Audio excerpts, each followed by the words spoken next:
कुछ लोग मास्क पहनते हैं और कुछ लोग मास्क होते हैं। दुनिया में ऐसे कुछ चेहरे हैं जो हमें नॉर्मल दिखते हैं, पर उनकी सोच, उनका दिमाग इंसानियत से परे होते हैं। क्या आपने कभी सोचा है, कोई इंसान बिना किसी अफसोस के किसी की जान ले सकते हैं, बिना शर्माए, बिना डरे, सिर्फ अपनी खुशी के लिए? ये लोग नफरत नहीं करते, ये लोग महसूस ही नहीं करते। आज हम घुसेंगे उन्हीं दिमाग के अंधेरे कोने में, जहाँ से सिर्फ एक ही सवाल उभरता है, साइकोपैथ और सोशियोपैथ में फ़र्क क्या है और कौन है ज़्यादा खतरनाक। ये सिर्फ एक वीडियो नहीं, एक सफ़र है उन लोगों के जहन के अंदर जिनके लिए हम सिर्फ एक सेफ स्पेस है। साइकोपैथ एक ऐसा शब्द जो आपने कई बार सुना होगा फिल्मों में या नेटफ्लिक्स की किसी डार्क डॉक्यूमेंट्री में, लेकिन असल में ये लोग होते कैसे हैं? साइकोपैथ दिखने में नॉर्मल, कभी कभी अट्रैक्टिव भी होते हैं। वो हर एक इमोशंस की नाटक कर सकते हैं, मुस्कुराहट, दर्द या मोहब्बत। इंसानी दिमाग में जो एमिगडाला होता है वो फियर और इमोशन से जुड़ी होती है।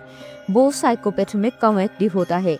उनके ब्रेन का फ्रंटल लोब जो डिसीजन मेकिंग करता है वो अलग तरह से काम करता है। यही वजह है कि साइकोपैथ काम और कंपोज लगते हैं, लेकिन उनके अंदर कोई भी नेगेटिव भावना नहीं होती है। साइकोपैथ के दिमाग में मिरर न्यूरॉन्स बहुत कमज़ोर होते हैं, जिसकी वजह से ये दूसरे इंसानों की इमोशंस को ना तो महसूस कर पाते हैं और ना समझ पाते हैं। चलिए साइकोपैथ की एक रियल लाइफ एग्जांपल देते हैं। टेड बंडी, एक लॉ स्टूडेंट, स्मार्ट और शर्मिंग पर्सनैलिटी। उसने 30 से ज़्यादा लड़कियों को मारा था, सब कुछ कामली, बिना किसी गिल्ट के। अपनी टूटी हुई हाथ की एक्टिंग करके लड़कियों से गाड़ी में सामान उठाने की मदद मांगता और फिर उन्हें मार देता। वो लोगों को इजीली मैनिपुलेट कर लेता था और विक्टिम को टॉर्चर करता था बिना किसी गिल्ट के। दूसरा, जॉन विगेसी, क्लाउन किलर के नाम से मशहूर ये हैवान पार्टीज में क्लाउन बनता था और सीक्रेटली 33 बॉयज का मर्डर करके उन्हें अपने घर के नीचे दफनाता था। क्लाउन किलर डबल लाइफ जीता था, एक पब्लिक फ्रेंडली इमेज और एक हिडन मॉन्स्टर। सोशियोपैथ साइकोपैथ से अलग होते हैं। सोशियोपैथ इम्पल्सिव होते हैं, मतलब बिना सोचे कुछ भी कर जाते हैं। ज़्यादातर वक्त इमोशनल होते हैं, लेकिन वो इमोशन अनकंट्रोलेबल होती है।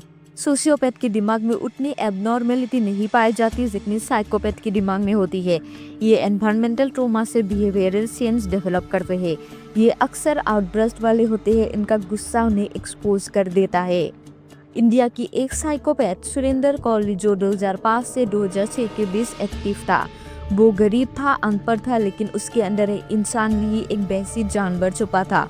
वो बच्चों को किडनैप करके उन्हें मारकर बॉडी डिस्पोज कर देता।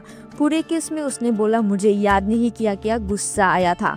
पुलिस को जो एविडेंस मिली थी वो इतना डार्क है कि वीडियो में बताना डिस्टर्बिंग हो जाएगा। आप लोगों को जानना है तो आप लोग सर्च करके जान सकते हो। उनको फांसी की सजा सुनाई गई थी, लेकिन अब तक फांसी नहीं दी गई। मामला आज भी जुडिशियल डिले में फंसा है। सोशियोपैथ में गिल्ट होती है कभी कभी, लेकिन ज्यादातर वो अपने इमोशंस के स्लेव होते हैं। Richard Ramirez, the night stalker, वो अंधेरों का पुजारी था। जब लोग नींद में थे वो उनके सपने चुरा रहा था उनकी जिंदगी के साथ। रिचर्ड ने बिना किसी पैटर्न के इम्पल्सिव कई लोगों को मार डाला और क्राइम सीन पर सैटेनिक सिंबल छोड़ जाता। हर मर्डर में नया टॉर्चर स्टाइल, नई ब्रुटैलिटी, जैसे वो सिर्फ मजा ले रहा हो। Number 3, Aileen Wuornos, the damsel of death. Aileen Florida में एक्टिव थी 1989 से 1990 तक। एक मुस्कुराता चेहरा, एक खूनी राज के साथ हाईवे पर लिफ्ट लेने वाले आदमियों को टारगेट करती थी और फिर उन्हें मारकर उनकी बिलोंगिंग्स लूट लेती थी। वो कहती थी, मैं ये सेल्फ डिफेंस में किया, but evidence showed premeditated killings. Psychopath ये जेनेटिक होते हैं। ऐसे लोग पैदा होते हैं वेट दिमाग के साथ, कोई ट्रॉमेटिक एक्सपीरियंस नहीं चाहिए इनको। बहुत से फेमस साइकोपैथ का पहला स्टेप होता है जानवरों को मारना। सोशियोपैथ ज़्यादातर एनवायरनमेंट की वजह से बनते हैं। Childhood abuse, neglect, emotional trauma, ऐसे बचपन जहाँ सिर्फ मार, इग्नोर और नफरत मिली हो, और वहाँ से निकलता है एक सोशियोपैथ। कुछ सोशियोपैथ इम्पल्सिव नहीं होते हैं, वो धीरे धीरे इवॉल्व होते हैं। सोशियोपैथ का कंट्रोल का नशा उनको एक साइकोपैथ में बदल सकता है। साइकोपैथ अक्सर अपने विक्टिम की कोई चीज रख लेते हैं, जैसे बाल, कपड़े या शरीर का कोई अंग, ट्रॉफी समझ के। कुछ साइकोपैथ का डिजायर इतना ट्विस्टेड होता है कि वो मृत शरीरों के साथ सेक्सुअल इंटरेक्शन करते हैं। इसे नेक्रोफिलिया कहते हैं। एड केम्पर एक साइकोपैथ जिसने कहा, जब मैंने उन्हें मार दिया तब वो पूरी तरह से मेरे कंट्रोल में थे और बस तभी वो परफेक्ट थे। साइकोपैथ इतने चार्मिंग होते हैं कि आप उन्हें सच में अपना फ्रेंड मान सकते हो।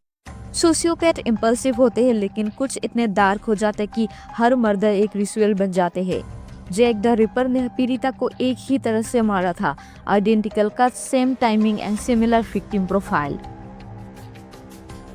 अगर डेंजर की बात करें तो डेंजर तो दोनों ही है, लेकिन सोशियोपैथ शॉर्ट टर्म में डेंजर है क्योंकि ये लोग इम्पल्सिव होते हैं, लेकिन साइकोपैथ लॉन्ग टर्म में खतरनाक होते हैं।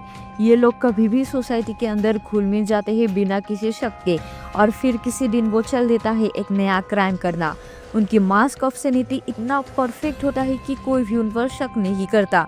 कई सीरियल किलर तो शादीशुदा होते हैं, बच्चे भी होते हैं, अच्छी नौकरी होती है, और फिर भी रात में ये लोग मर्डर करते हैं।